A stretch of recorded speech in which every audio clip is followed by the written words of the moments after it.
DDC sarpanch अभी आए हैं जिन्हें और तो और आपने छोटे बच्चों की क्रिकेट की किटें, क्रिकेट के बैट और क्रिकेट की गेंदें तक आपके मासूम बच्चों की नहीं छोड़े, लेकिन आपने इनसे हिसाब किताब नहीं लिया कि उतना पैसा नहीं होगा।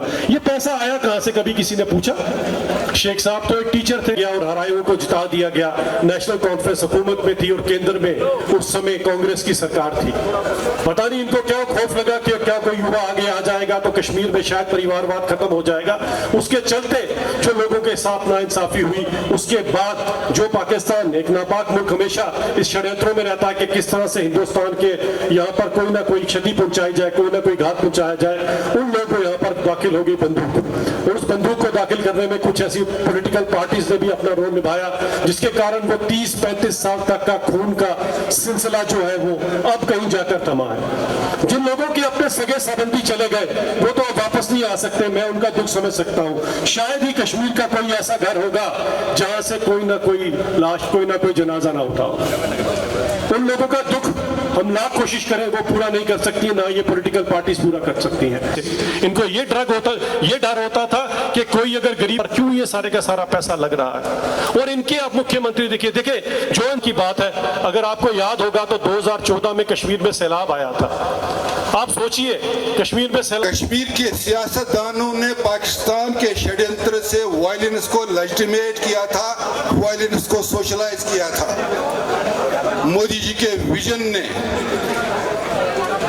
वायलेंस को खत्म करने का कसम किया है।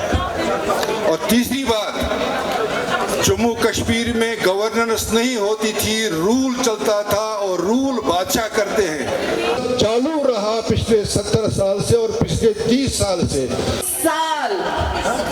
खून की होली खेली गई और खेलते रहे, और उसमें वो जहलम हमारा गवाह है कि खून कितना बहता गया और कितने कब्रिस्तान हमारे बढ़ते गए, और हमारे लीडर उसी पे अपनी रोटियां सेकते गए और खुद को चीफ मिनिस्टर और मिनिस्टरों की कुर्सी पे बिठाते गए।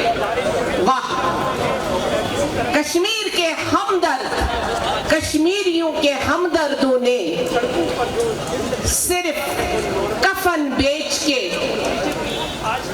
कफनों पे और हमारे नौजवानों के लाशों पे यहाँ पे पॉलिटिक्स की। आज भी वो वही चाहते हैं। इस स्टेज से आप मेरे सारे भाई बैठे हुए हैं, आज हर एक कश्मीरी यहाँ पे गवाह है कि हमारी लाशों पे हमारे लीडरों ने पॉलिटिक्स की और हमें धोखा देते रहे, खुद ऐशो आराम में रहते रहे, हमारी गरीब माँ, बहन, बेटी और बच्चों को मारते रहे और खुद को लीडर कहते रहे, हमारे हमदर्द कहते रहे। आज भी वो वही चाहते हैं। जब वो आज भी प्रेस कॉन्फ्रेंस कर लेते हैं, कहते हैं हम तो, अभी जैसे मेरे भाइयों ने जूं ही मैं आई, उन्होंने मुझे कहा कि आज भी कुछ लीडरान नजरबंद है। क्या वो आज जश्न मनाना चाहते थे कि अब हम मुसीबतों से आजाद कर गया हमारा प्राइम मिनिस्टर साहब, हमारे मोदी जी ने, हमारी गवर्नमेंट ने कश्मीरियों को आजाद कर दिया उन मुसीबतों से, उन परेशानियों से जो हमें 35 साल 70 साल से दिए जाते थे। लॉज में थे, मुझे लगा जी चीफ मिनिस्टर रहे हैं यहाँ के, पक्का कुछ ना कुछ। Abrogation of article 370 and 35A ये हुआ है। भारतीय जनता पार्टी ने 2019 में आते ही पहले पार्लियामेंट सेशन में, दूसरी बार जब मोदी जी की सरकार आई तो पहले ही सेशन में इस आर्टिकल 370 को खत्म किया है।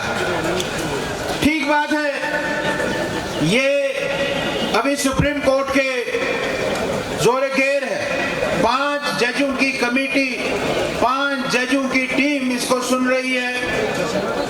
हमारे सभी यहाँ के नेता परसों गए थे वहाँ, और सिब्बल साहब को हमारे चीफ जस्टिस ने किस प्रकार से ये कहा कि क्या ये आर्टिकल पार्लियामेंट खत्म नहीं कर सकती है, कि ये मुझे बताइए।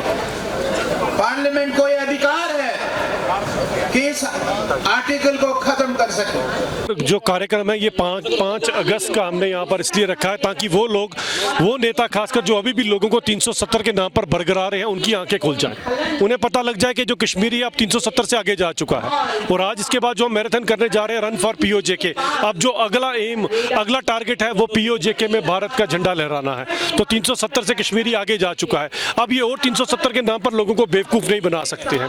नीति आयोग के जो डाटा लेटेस्ट आया उसमें 12 करोड़ लोग जम्मू कश्मीर के पिछले 2-4 सालों के अंदर पसमानदगी गुर्बत से उभर कर आगे आए हैं। लेकिन ये लोग जो सिर्फ और सिर्फ गुपकार के गलियारों तक ही महदूद थे, उन्हें ये तक की रास नहीं आ रही, इसीलिए वो झूठा प्रोपेगेंडा लोगों के बीच में कर रहे हैं। आज जो गरीब लोग हैं, पसमानदा लोग हैं, आम लोग हैं, वो चाहते हैं कि तरक्की हो।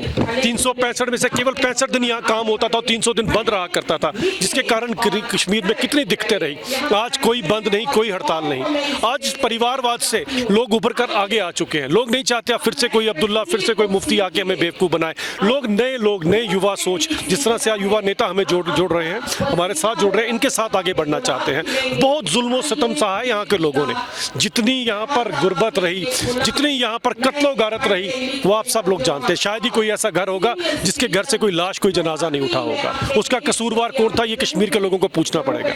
पिछली बारी भी अगर आप महबूबा मुफ्ती साहिबा का वीडियो देखेंगे तो अंदर से खुद का गेट बंद करके खुद ही खड़का कर लोगों को बोल रही थी कि मुझे बंद कर दिया गया। ऐसा कुछ नहीं होता। होता ये कि इस टाइम का जो इस तरह के जब वाकई कोई ऐसी कोई डेट आती है, उस पर ये लोग अपनी सियासत करने के लिए कुछ ना कुछ तो आगे आते हैं। आज लोग तो उनके साथ रहे हैं, तो ऐसे दिनों की, ऐसे मौके की फिराक में ये लोग रहते हैं कि किस तरह से हम सियासत कर सके। आर्टिकल 370 के बाद बहुत सारे स्कैम आज 5 अगस्त 19 के बाद हम 35 सालों के बाद आज़ाद हो गए उस परेशानी से, जहां हर तरफ मौत रक्स कर रहा था जम्मू कश्मीर में, खासकर कश्मीर में। उसके बाद जब हम आज़ाद हुए तो आज हम उसी का जश्न यहाँ पे मना रहे हैं। ये हम नहीं मना, ये सारा कश्मीरी मना रहा है, क्योंकि हर एक कश्मीरी को लग रहा है कि अब जब मैं सुबह उठूँगा तो चैन से वापस जाऊँगा, क्योंकि आंकड़े हमारे पास ये है कि पिछले 35 सालों में कितने कब्रिस्तान भरे गए, कितने माओं की को खाली की गई और किस तरह से कश्मीरियों को दबाया गया। अब हम डेवलपमेंट की तरफ जा रहे हैं। डेवलपमेंट को कश्मीर का अब ताज कहा जाता है और कश्मीर फिर से जन्नत कश्मीर बन रहा है। पाकिस्तान कश्मीर की बात हो रही है, वापस लेंगे, कब लोग वापस लेंगे? क्योंकि बहुत टाइम हो गया सुनते कि वापस लेंगे, कब? देखिए, वो तो अगर माना जाए तो ये तो पूरा हिंदुस्तान ही था सारा, तो अपने जगह को, अपने हिस्से को वापस लाना हमारा तो मिशन है। इंशाअल्लाह रहमान वो मिशन जब शुरू होगा आपको बता दिया ने बताया कि 5 अगस्त 2019 को आर्टिकल 370 और 35A को पार्लियामेंट ने निरस्त किया था।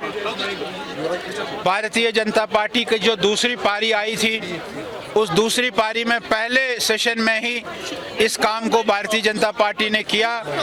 हम आज के दिन जो हमने किया, आज के दिन जो हमने यहाँ किया, वो कार्यक्रम किया एक युवा आइकॉन को, जो शेख सलमान, एडवोकेट शेख सलमान एक युवा आइकॉन है कश्मीर के, उस युवा आइकॉन को हमने आज ज्वाइन कराया। एक मैसेज देने की कोशिश की सभी कश्मीर के युवाओं को कि वो भारतीय जनता पार्टी ज्वाइन करे, भारतीय जनता पार्टी में शामिल हो जाए। एक मैसेज देने की बात आज हमने की। आज हमने ये भी कहा कि इस एबॉर्गेशन आर्टिकल 370 के बाद हमारे कश्मीर में क्या बदलाव आया, कश्मीर, नया कश्मीर कैसे बना है, उसके बारे में भी हमने बात की है कि यहाँ स्टोन पेल्टिंग समाप्त हो गई है, यहाँ टेररिज्म, सेपरेटिज्म में काफ़ी बड़ा अंतर आया है, उसको भी हमने आज यहाँ बताया है। हमने कहा कि ऐसे इवेंट्स यहाँ हुए हैं, G20 का इवेंट यहाँ हुआ है, उसको भी हमने बताया। टूरिज़्म के मामले में हमने बताया कि 2022 में एक 1,88,00,000 टूरिस्ट यहाँ आए थे। इस साल जो सरकार का आंकड़ा है टूरिज्म डिपार्टमेंट का, वो 2.5 करोड़ टूरिस्टों को कि उनकी मार्च के आखिर तक यहाँ आने की उम्मीद है। तो एक बहुत बड़ा इस टूरिज्म के आने से बहुत बड़ा बदलाव होगा। टूरिज्म के आने से जो छोटा कर्मचारी है, जो छोटा काम करने वाला है, रेडी वाला, टैक्सी वाला, ऑटो वाला, उसको काम मिलता है।